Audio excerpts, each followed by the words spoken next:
Hello class, कैसे हैं आप सभी लोग। आशा करती हूँ कि आप सभी लोग बेहतर ही होंगे और मेरी क्लास को लगातार देख रहे होंगे। इन नवरात्रि सभी लोग हेल्दी रहें, खाते पीते रहिए, जिससे कि आप लोग को इंटरनली वीकनेस ना हो। तो चलिए, जैसे कि आप लोग हर रोज मुझसे जुड़ते हैं और मैं कुछ ना कुछ क्वेश्चंस लेकर आती हूँ जो कि प्रीवियस ईयर के होते हैं, और आज मैं फिर से आप सभी के सामने कुछ प्रीवियस ईयर के क्वेश्चन लेकर हाजिर हूँ। तो स्टार्ट करते हैं पहले क्वेश्चन से। चलिए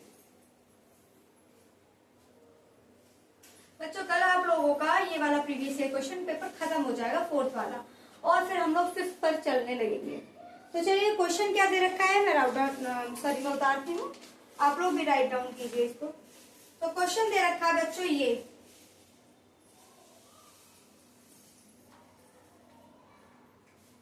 क्वेश्चन दे रखा है ट्राइंगल पी क्यू आर की भुजाओं पी आर तथा क्यू आर क्रमशः बिंदु एस और टी इस प्रकार स्थित हैं। एस और टी इस प्रकार स्थित हैं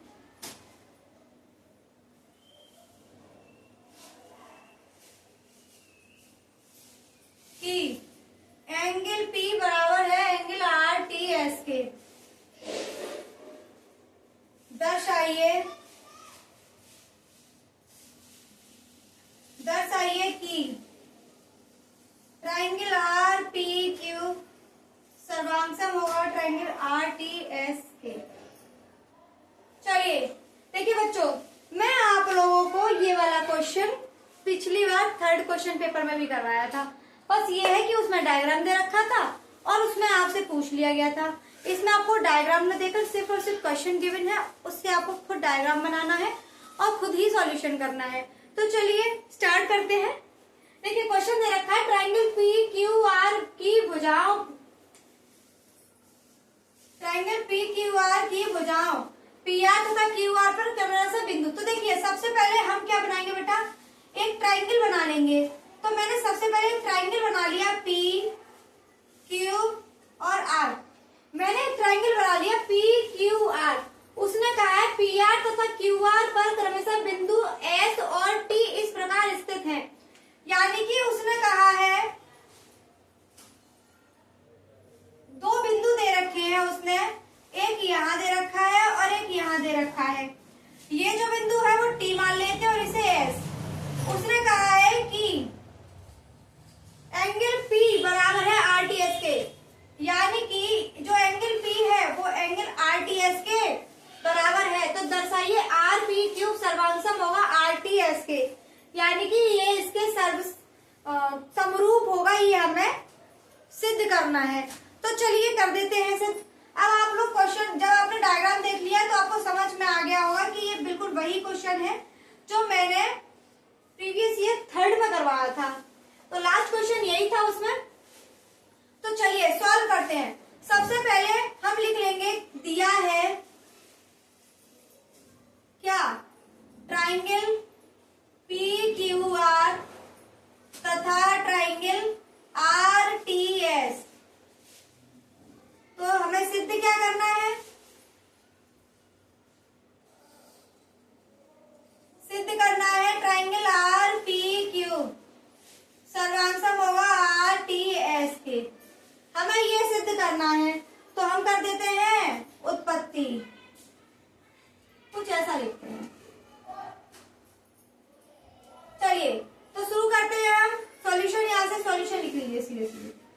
सॉल्यूशन करते हैं। इसका क्या है सॉल्यूशन बेटा, हम उठाएंगे triangle P Q R, triangle R P Q तथा ट्राइंगल आर टी एस में हमने ये दोनों ट्राइंगल उठा लिए, आर पी क्यूब और आर टी एस। हमने दोनों ट्राइंगल उठा लिए। अब हम इसमें देखते हैं कि क्या चीज है जो इक्वल है। तो देखिए हमें दे रखा है कि एंगल क्यू, एंगल पी जो है वो एंगल आर टी एस के बराबर है। तो एंगल P बराबर है एंगल RTS के। ये हमें दिया हुआ है। क्या है बच्चों? ये हमें दिया है। अब जब हमें ये दिया है तो हमने ये दिखा दिया। अब देखिए हमारा एंगल PRQ और हमारा एंगल SRT बराबर होगा क्यों? एंगल PRQ बराबर होगा एंगल SRT। क्यों बेटा? क्योंकि ये ओवाइनिस्ट है। ओवाइनिस्ट यानी कि ये दोनों में है, कॉमन है। तो एंगल R क्या हो जाएगा बेटा? ओवाइनिस्ट हो जाएगा, जो कि दोनों में कॉमन दे रखा है। तो हम यहाँ से लिख देंगे एंगल से ये सिद्ध हो गया कि ट्राइंगल RPQ समरूप है ट्राइंगल RTS के। हमें यही प्रूफ करना था, तो हमने प्रूफ कर दिया है। आई होप आप लोगों को क्वेश्चन समझ में आ गया होगा। बहुत ज्यादा बड़ा क्वेश्चन नहीं था, बहुत ही इजी सा क्वेश्चन। चलिए उतार लीजिए या फिर इसका स्क्रीनशॉट ले लीजिए। अब मैं आपको नेक्स्ट क्वेश्चन करवाती हूँ। तो चलिए आइए दूसरा क्वेश्चन करते हैं।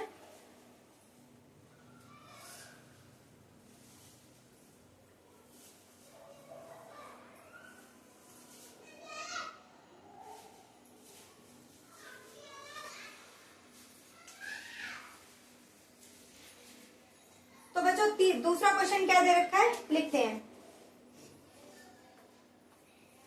देखिए हमें क्वेश्चन दे रखा है एंगल ए के अन्य सभी त्रिकोणमितीय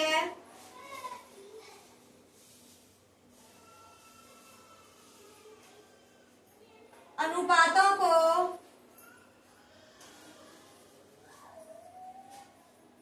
सेक ए के पदों में लिखिए। चलिए तो सबसे पहला आप लोग का यही काम है कि वीडियो को कर लीजिए पॉज और इस क्वेश्चन को सॉल्व करना शुरू कर दीजिए। तब तक मैं पानी पी लेती हूँ।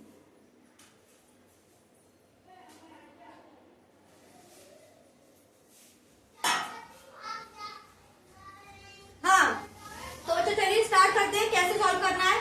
आई होप कि आप सभी ने इस क्वेश्चन को सॉल्व करने की कोशिश की होगी, वीडियो को पॉज भी किया होगा और सॉल्व भी किया होगा। अब आप लोग देखिए कि क्या आपका आंसर राइट आ रहा है या नहीं। देखिए हमें सबसे पहले 6 जो है त्रिकोणमितीय अनुपात जो है 6 हमें पहले से पता है। तो वो कौन से होते हैं बेटा? वही हमें निकालने हैं। Sine A, cos A, tan A, cosec A, sec A, cot A. हमें इन सभी की वैल्यूज सेक ए की फॉर्म में पता करनी है। यानी कि जो हमें ये त्रिकोणमितीय अनुपात दे रखे हैं सारे के सारे, इन सबको हमें सेक ए की फॉर्म में पता करना है। इन सब का आंसर किस में निकालना है? सेक ए की फॉर्म में निकालना है। तो चलिए शुरू करते हैं कैसे निकालेंगे। चलिए तो देखिए आप लोग जानते हैं कि ये फॉर्मूला है हमारे पास कॉस स्क्वायर ए प्लस के है साइन स्क्वायर ए बराबर होता है 1 के। ये फॉर्मूला मैंने आप लोगों को जब मैं दूसरा क्वेश्चन पेपर सॉल्व करवा रही थी तब करवाए थे। मैंने ट्रिग्नोमेट्री के आधे से ज्यादा फॉर्मूले लिखवाए थे तभी। आई होप आप लोगों को याद होगा, और नहीं याद है ना तो प्लीज राइट डाउन कर लीजिएगा और याद कर लेना। तो कॉस स्क्वायर ए प्लस का साइन स्क्वायर ए बराबर होता है 1 के। अच्छा तो बच्चों हम लोग एक चीज और जानते हैं कि कॉस ए जो बराबर होता है वो किसके बराबर होता है? 1 सेक ए के। किसके बराबर होता है? 1 सेक ए के। क्या मैं कॉस ए की जगह पे 1 में सेक ए यहाँ पुट कर सकती हूँ? कर सकती हूँ। तो चलिए कर देते हैं पुट। तो कॉस का मान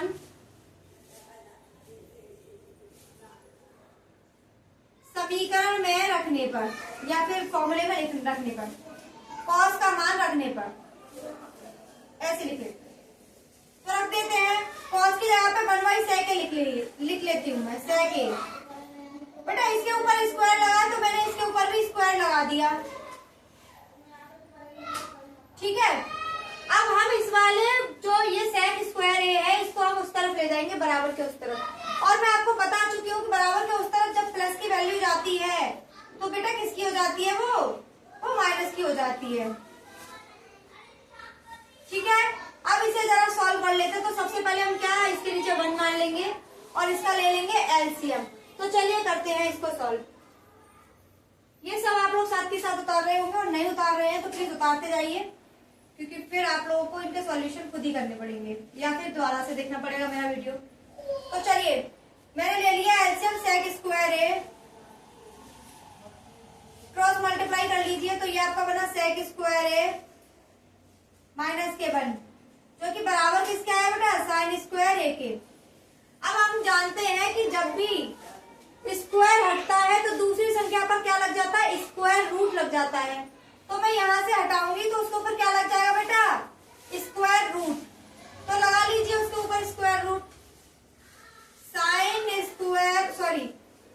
साइन ए बराबर हो जाएगा अंडर रूट में सेक स्क्वायर ए माइनस 1/, सेक स्क्वायर ए। अच्छा, आपको मैं पहले भी बता चुकी हूँ कि अगर अंडर रूट के अंदर कोई वैल्यू स्क्वायर में है तो वो स्क्वायर रूट को कैंसिल आउट कर देता है। तो जो ये वाली नीचे वाली सिंगल वैल्यू है ये अपने स्क्वायर से रूट को हटा देगी, तो रूट का बचेगा सेक स्क्वायर ए माइनस 1 में सेक ए। तो आपकी जो साइन के टर्म में वैल्यू निकल के आई बेटा, साइन के टर्म में सेक इस तरीके का होगा। तो चलिए हम लिख लेते हैं, साइन ए बराबर हो जाएगा रूट में सेक स्क्वायर ए माइनस 1 में सेक ए। इसको यहां लिख लीजिए। चलिए अब हम निकालते हैं कॉस में। तो कॉस में कैसे निकालेंगे, यहां पर हमने साइन ए की वैल्यू रख दी। अब देखिए, सबसे पहले हम निकालते हैं कॉसेक का। कॉसेक ए इंटू साइन ए बराबर किसके होता है बेटा, 1 के। कॉसेक ए बराबर होता है साइन इंटू 1 के। अब हम क्या करेंगे, साइन ए को कोसेक को यही रखेंगे, साइन ए को यही रखते हैं और कोसेक को उस तरफ ले जाते हैं, 1 कोसेक ए। अब हम इस वाली वैल्यू को या फिर एक काम कीजिए, ऐसे मत कीजिए, कोसेक की जगह पे क्या रख लेंगे बेटा, 1 साइन ए।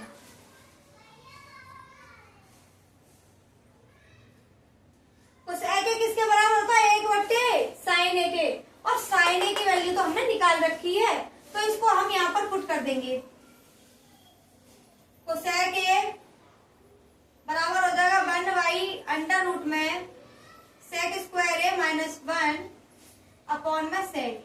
ठीक है, आई होप यहाँ तक आप लोगों को कोई दिक्कत नहीं हो रही होगी, आपको समझ में आ गया होगा। अब मैं क्या करूंगी, सेक ए को ले जाऊंगी ऊपर और ये रहेगा नीचे।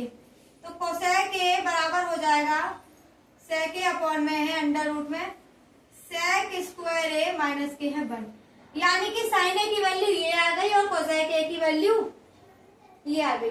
आइए अब दूसरी वैल्यू देखते हैं।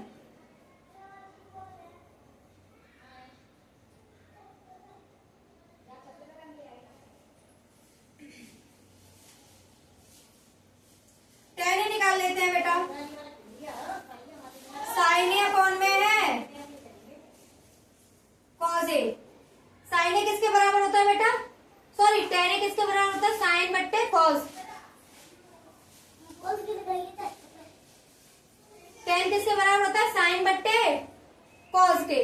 तो क्या करेंगे, साइन की वैल्यू हमें ऑलरेडी पता है और कॉस की वैल्यू हमें पता है। तो चलिए लिख लेते हैं, टेन ए बराबर साइन ए की वैल्यू हमें पता है सेक स्क्वायर ए माइनस 1 में है सेक ए। अच्छा, कॉस ए मैंने आप लोगों को बता दिया था, कॉस ए बराबर होता है 1/, सेक ए के। तो मैं कॉस ए की जगह पर लगाऊंगी 1/, सेक ए। ठीक है, अब हम क्या कर लेंगे, ऊपर नीचे देखिए, जो ये वाली वैल्यू होती है वो लास्ट में जाती है और मिड वाली वैल्यू का आपस में मल्टीप्लाई हो जाता है। तो चलिए लगा देते हैं, सेक ए चला गया ऊपर, तो सेक स्क्वायर ए माइनस 1 इंटू सेक ए अपॉन में सेक ए इंटू 1। क्या यहाँ तक बच्चों आप लोगों को समझ में आ रहा है मैं क्या करा रही हूँ? देखिए हमने 3 चीजें निकाल ली हैं, एक ये निकल आया हमारा, एक ये निकल आया हमारा, 1 2 3, और अब हम निकाल रहे हैं टेन ए का। उसके बाद में लास्ट बचेगा हमारे पास कॉस का। देखिए सेक ए से सेक ए कैंसिल आउट हो गया, तो टेन ए क्या आ गया बेटा हमारा,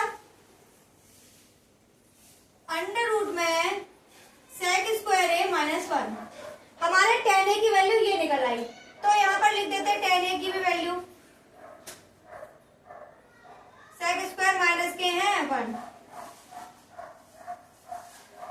ठीक है, आई होप आप लोग को ये सारी चीजें बहुत अच्छे से समझ में आ रही होंगी। अगर समझ में ना आए तो प्लीज आप लोग मुझे कमेंट कर देना, जिससे कि मैं आप लोगों को इस क्वेश्चन को दोबारा करा दूंगी। अगर एक बार में नहीं समझ में आया तो आप वीडियो को भी रिपीट करके देख लेना। अगर नहीं फिर भी समझ में आए तो कमेंट करना, मैं आपको दोबारा से करा दूंगी। अब देखिए, अब हमने यहाँ तक कर लिया, अब हमारा बचा है क्या, कॉट।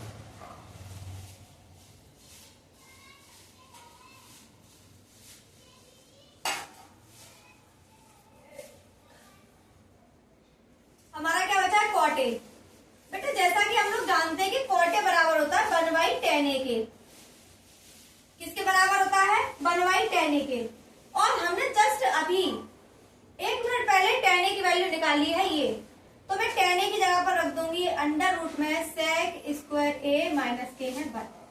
तो हमारे ये 6 के 6 ट्रिग्नोमेट्रिक अनुपातों के आंसर निकल आए, किसमें, सेक के फॉर्म में। तो आप 6 के 6 उतार लीजिए, 1 2 3 4 5, कहाँ गया, हाँ, और सेक में तो निकाला ये, सॉरी। तो ये हमारे सारे के सारे निकल आए। तो पांचों के पांचों मैंने निकाल दिए। आई होप आप लोगों को क्वेश्चन समझ में आ गया होगा। तो अब हम लोग बढ़ते हैं नेक्स्ट क्वेश्चन पे, आप लोग इसे उतार लीजिए। तो चलिए बच्चों, स्टार्ट करते हैं नया क्वेश्चन।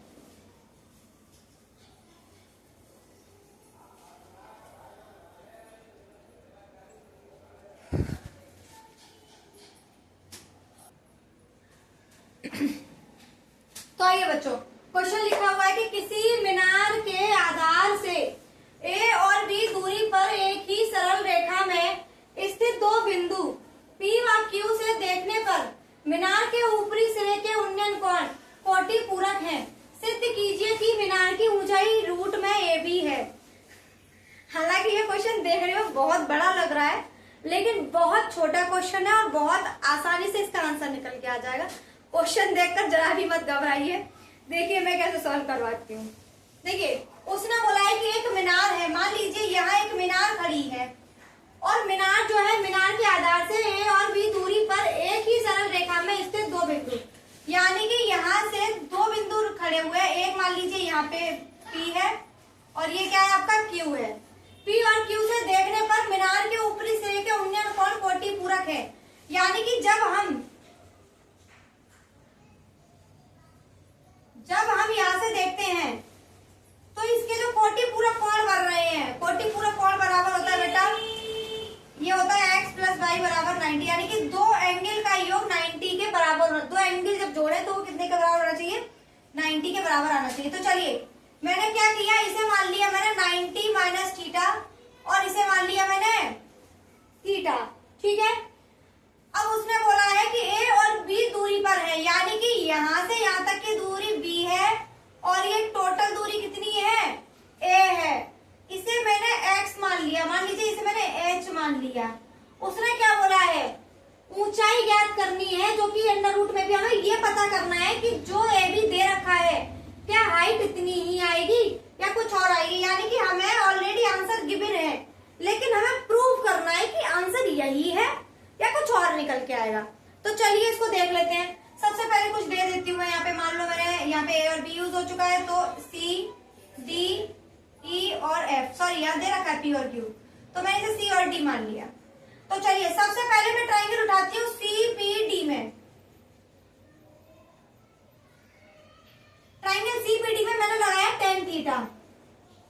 तो हमारा tan थीटा किसके बराबर है बेटा, ये होता है लंब बट्टे आधार के, तो लंब h है और आधार कितना है b।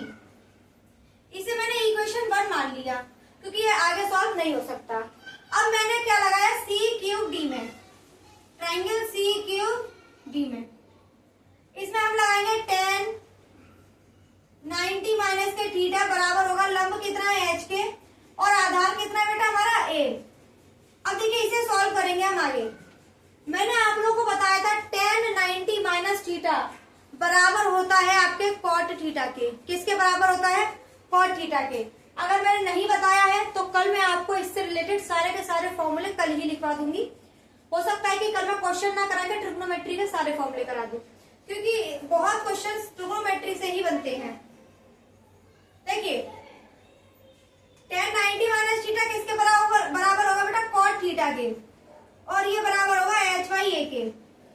अब देखिए cot थीटा को आप जानते हैं कि cot थीटा बराबर होता है 1/tan थीटा के, h/a। tan थीटा की वैल्यू मैंने ऑलरेडी निकाल रखी है 1, तो इक्वेशन 1 से तो h/b बराबर होगा h/a। आई होप आप लोग को यहाँ तक समझ में आ रहा होगा और इसमें कोई भी आपको समस्या, कोई परेशानी, कोई दिक्कत नहीं हो रही होगी। तो आगे सॉल्व करते हैं इसे। मैं b को बेटा ऊपर ले जाती हूँ। जब मैं b को ऊपर ले गई तो नीचे h बचेगा बराबर h/a। अब हमको कुछ नहीं करना है, क्रॉस मल्टीप्लाई कर लीजिए। a का मल्टीप्लाई b में कीजिए और h का h में कीजिए। कितना आ गया? h²। मैं आपको बता चुकी हूँ जब भी स्क्वायर हटता है तो दूसरी तरफ क्या लग जाता है? Square root. तो h स्क्वायर हटाइए तो इस पर क्या चढ़ जाएगा? अंडर रूट में ab। हमें यही तो प्रूफ करना था। जी हाँ, सिद्ध होता है। मीनार की ऊंचाई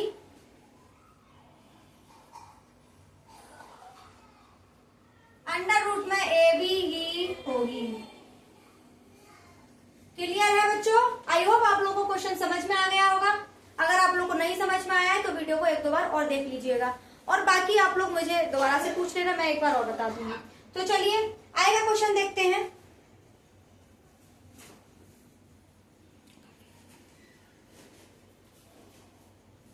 तो बच्चों 4 नंबर के सारे क्वेश्चन हो चुके हैं खत्म, और एक भी क्वेश्चन अब नहीं बचा है। सिर्फ 8 नंबर के 4 क्वेश्चन है, वो मैं कल कराऊंगी और उसके बाद में आपका ये सेशन भी खत्म हो जाएगा और नए क्वेश्चन पेपर के साथ हम लोग परसों से नई शुरुआत करेंगे। कल मैं कुछ कल मैं कुछ आपको फॉर्मूले भी लिखवा दूंगी ट्रिग्नोमेट्री के, और जो बाकी बचे हुए क्वेश्चन है उनको भी सॉल्व करवा दूंगी।